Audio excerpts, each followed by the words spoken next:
show you how great I am. I'm gonna float like a butterfly and sting like a bee. I am the king of the world. G5 Jeff TV, hit the subscribe button, hit the like button. Please share this video, support your boy. Support good content at all times. All social media is in the description box, and please hit that bell icon so you be notified when I drop that heat. This video is sponsored by my boy Fast Classic. This mixtape is in the description box. It is absolutely free. Definitely give him a download, give him a listen. And this video is sponsored by my boy Matt. Definitely check his apparel out on IG at We All From. Now, this is the official breakdown and prediction video for Erickson the Hammer Lubin versus Sugar Shea, Ishe Smith. It's going down this Saturday, and this is going to be my second official breakdown and prediction video of 2019. I am 0-1 for the new year, and we're going to try to change our fortunes with this fight. Now, I know y'all probably thinking like, well, G5, like you kind of cherry picking a fight here for, you know, your breakdown and prediction video, like it's Erickson Lubin and Ishe Smith. Not so fast. Not so fast. Let me tell you why this is not a cherry pick type video.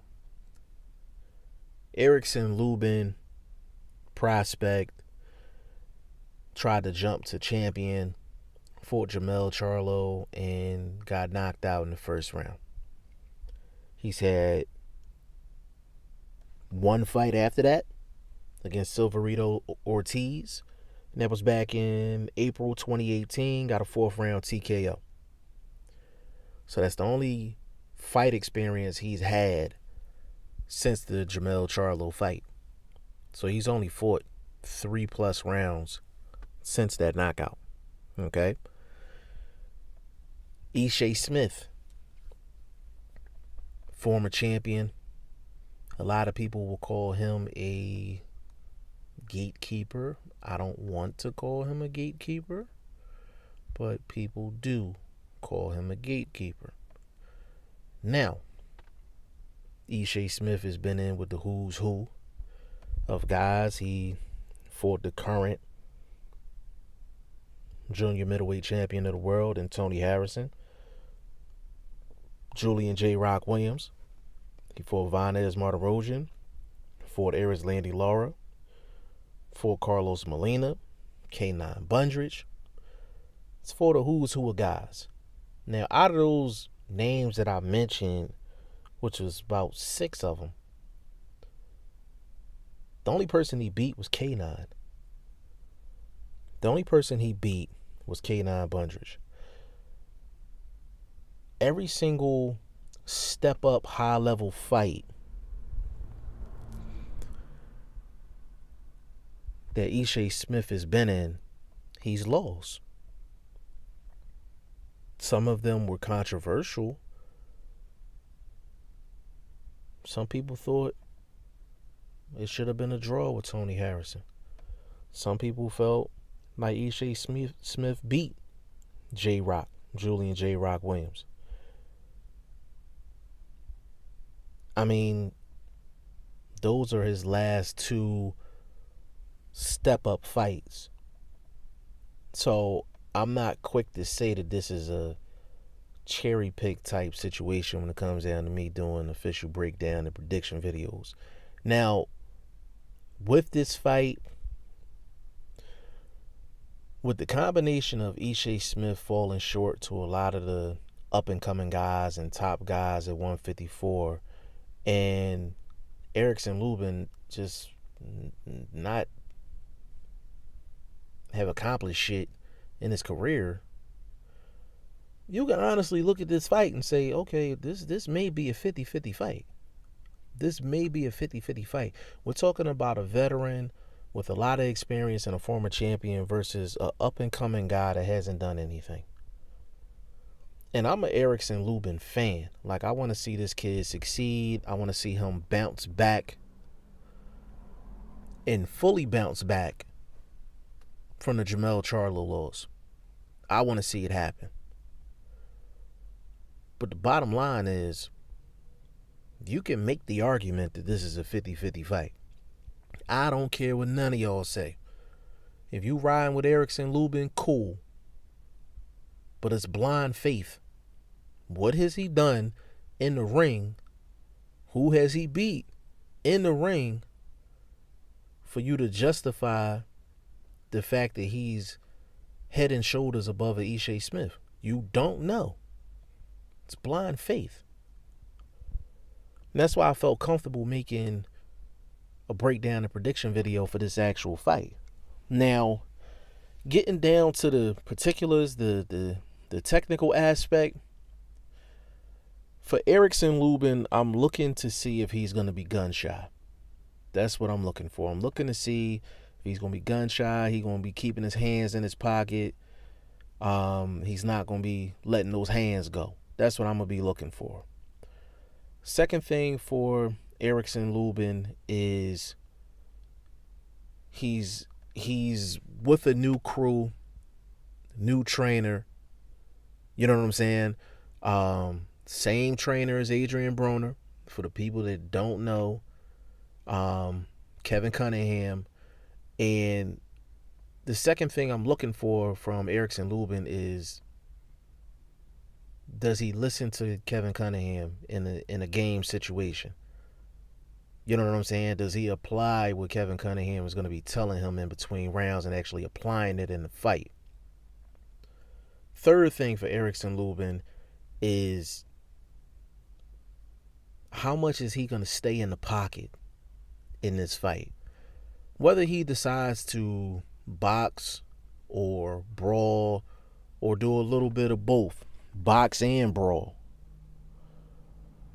how much time is Erickson Lubin going to stay in the pocket? That's a very big question. Very big question. Because Ishe Smith is not a light puncher. Like, he's not the biggest puncher in the world, but he's not a light puncher. Like, he will get your attention with some shots. He will definitely get your attention with some shots. So I'm be kind of curious to see if Erickson Lubin is going to be in the pocket or he is going to be keeping his distance for the majority of the night. Now, as far as Ishe Smith is concerned, this is simply just a matter of, are you going to do what's necessary to win a fight? Like, that's really what it comes down to for Ishe Smith. And I feel like since Ishe Smith has been with Floyd Mayweather and Mayweather Promotions, he has gotten opportunity after opportunity after opportunity to prove that he's not a quote-unquote gatekeeper like a lot of people like to call him. Ishe Smith is a good fighter. If he wasn't a good fighter, he would have got blown out by Tony Harrison. If he wasn't a good fighter, he'd have got blown out by J-Rock. You understand what I'm saying? So Ishe Smith is a solid fighter, quality fighter. But is Ishe Smith going to do what is necessary to pull out a victory against a young prospect that a lot of people want to see succeed at 154 pounds? Like, Ishe Smith has been in the game long enough. I don't expect to see anything different from Ishe Smith from a strategy standpoint. But if I had to say, hey, Ishe, this is how you're going to map out a victory against Erickson Lubin. Number one, stay in his chest. Stay in Erickson Lubin's chest. Don't give him any space. Turn it into a dogfight. Turn it into a dogfight. Number two, body work. Ishe Smith got to go to the body. He got to go to the body, and he got to stay consistent to the body. Number three, Ishe Smith cannot afford to get tired in this fight. He cannot afford to get tired in this fight. The longer this fight goes, the longer it's in Erickson Lubin's favor, because let's just be honest, Ishe Smith doesn't get a lot of decisions, and he doesn't do enough in fights to make you want to give him the decision in fights. So Ishe Smith can't get tired versus Erickson Lubin. Now, as far as Erickson Lubin is concerned, Erickson Lubin can't just fight one style. He can't go into the ring and say, hey, I'm just going to brawl this guy and call it a day. He can't come out and say, hey, I'm just going to box this guy and move and call it a day. Like, he has to mix it up. He got to mix it up depending on how the fight is going. But he has to fight more than one style. Number two, Erickson Lubin got to get his respect early. He got to hit Ishe Smith with something nice within the first 3 rounds. If he doesn't hit Ishe Smith with nothing nice in the first 3 rounds, Ishe Smith going to be in his chest, and it's going to be a long night. It's going to be a long night. And the third thing with Erickson Lubin is really going to be the jab.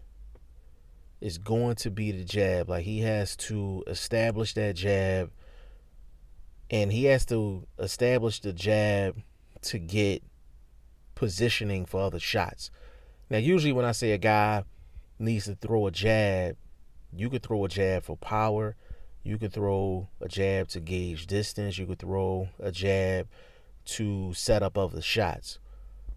Erickson Lubin needs to throw a jab to get his positioning to throw other shots, whether that be body shots or hooks or uppercuts or whatever the case may be. Footwork is going to be key for Erickson Lubin in this fight. Now, this breakdown and prediction video is a little different than others because I just don't have a lot of intel on Erickson Lubin. I just don't have a lot. I don't have a lot. I have a whole lot on Ishe Smith. Whole lot on Ishe Smith. Basically, with this fight is a question of, what do I trust more? Will Ishe Smith go above and beyond what he usually does to pull out a decision or to try to stop Erickson Lubin? Or do I trust the fact that with Kevin Cunningham being in the corner of Erickson Lubin and him learning from that Jermell Charlo loss that he's going to just flat out outperform Ishe Smith? So with that being said, what I think is going to happen is this is going to be a tough fight. This is going to be a long fight. I don't know which way it's going to go in terms of a knockdown, but I think someone's getting knocked down in this fight. It's going to be competitive, but I do think Erickson Lubin is going to pull out a majority decision in this fight. I think he will barely get by Ishe Smith. And if he just barely gets by Ishe Smith, that's a win for Erickson Lubin, because any fighter that gets knocked out the way he did against Jermell Charlo, it is an uphill battle from a mental standpoint. So for him to get a victory over Ishe Smith would be huge for his career. And this is no disrespect to Ishe Smith. It's just a situation where I've watched Ishe Smith fight too many times, and I've seen him not take it to the next level too many times and give the judges a reason to give him a decision. And I think that's going to be primarily the reason why he's going to lose this fight as well. Y'all let me know what y'all think in the comment section. G5Jeff TV, hit the subscribe button, hit the like button. Please share this video, support your boy. Support good content at all times. I appreciate y'all. Peace.